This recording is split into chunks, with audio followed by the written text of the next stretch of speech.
আসসালামু আলাইকুম। আজকের এই ভিডিওতে আমি দেখাবো কিভাবে একটা ইমেজ ডাউনলোড করবেন ক্রোম ব্রাউজার থেকে।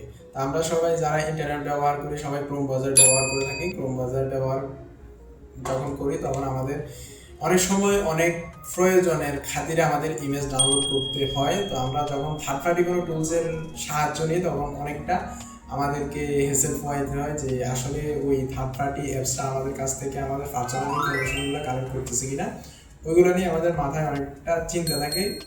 এই কনফিউশনে থাকি আমরা যে আমাদের আদৌ ওই অ্যাপসটা ব্যবহার করা উচিত হইতেছি কিনা। ওকে, তো আমরা যদি আমাদের প্রয়োজন অনুযায়ী কোনো ইমেজ ডাউনলোড করতে চাই তাহলে আমরা ওই ইমেজটা প্রথমে সার্চ করে নেব।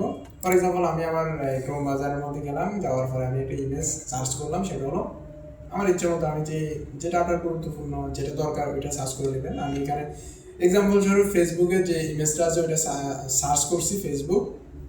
তা আমি এখানে অনেকগুলো ইমেজ পেলাম, যেটা আমার কাছে সবচেয়ে সুন্দর মনে হয়েছে ওইটা আমি ডাউনলোড করব। তো ওই ইমেজটার উপরে আমাদেরকে প্রথমে চলে যেতে হবে, মাউসের কার্সরটা ওই ইমেজটার উপরে নিতে হবে।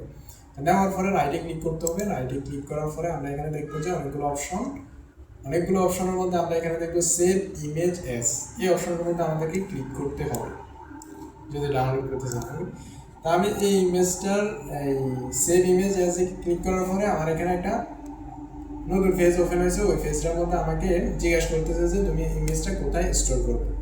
তা আমি কিন্তু ইমেজটা ইন্টারনেট থেকে ডাউনলোড করতেছি কোথায়, আমার কম্পিউটারে। তা আমার কম্পিউটারে যে কোনো একটা ফোল্ডারে আমি সিলেক্ট করে দিতে হবে ওইটার লোকেশন।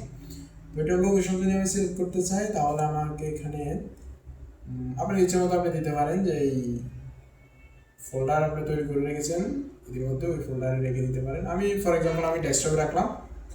ডেস্কটপ সিলেক্ট করার পরে আমি এখানে ফাইলটার নাম দিয়ে দিলাম। ফাইলটার নাম দেবো আমি, যেহেতু এটা একটা ফেসবুকের লোগো, তাহলে আমি এখানে লিখতে পারি ফেসবুক লোগো। ইতিমধ্যে একটা ফাইলের নাম ফেসবুক লোগো আছে।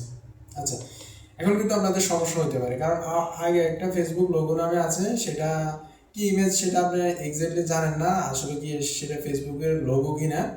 তো এক নামে কিন্তু দুইটা ফাইল সেভ হয় না। সেক্ষেত্রে আমরা কি করব, আমরা এখানে নামটাকে একটু মডিফাই করতে হবে। মডিফাই কেমন, ফেসবুক লোগো আমরা এখানে 1 দিতে পারি। 1 দেওয়ার পরে আমরা এখানে নিচে আরেকটা অপশন দেখতে পাবো সেভ এস টাইপ। কোন টাইপের ইমেজ হিসেবে আমরা এটা সেভ করতে চাই, সেটা হচ্ছে যে পিএনজি ইমেজ। এখানে আর কোনো অপশন নেই, যদি থাকতো তাহলে আমরা ওই অপশনটা সিলেক্ট করে দিতে পারতাম। যেহেতু এটা ডিফল্টভাবে দেওয়া আছে পিএনজি ইমেজ, সেটা আমরা এখানে পিএনজি ইমেজ সিলেক্ট থাকা অবস্থাতে সেভে ক্লিক করব। এই সেভে ক্লিক করার পরে কিন্তু আমাদের অলরেডি ইমেজটা ডাউনলোড হয়ে গেছে। তো ইমেজটা ডাউনলোড হয়ে যাওয়ার পরে আমরা এখানে একটা নোটিফিকেশন দেখতে পাবো। ওই নোটিফিকেশনের মধ্যে অনেকগুলো বিষয় জানার আছে। সেটা হচ্ছে প্রথমে আমাদেরকে এখানে দেখতে হচ্ছে ইমেজটার সাইজ কত।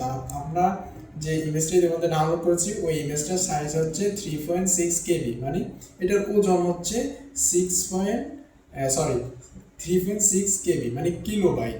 ওকে, তাহলে স্ট্যাটাস হচ্ছে ডান, যেটা আমরা অলরেডি ডাউনলোড করেছি এর জন্য ডাউনলোড লেখা।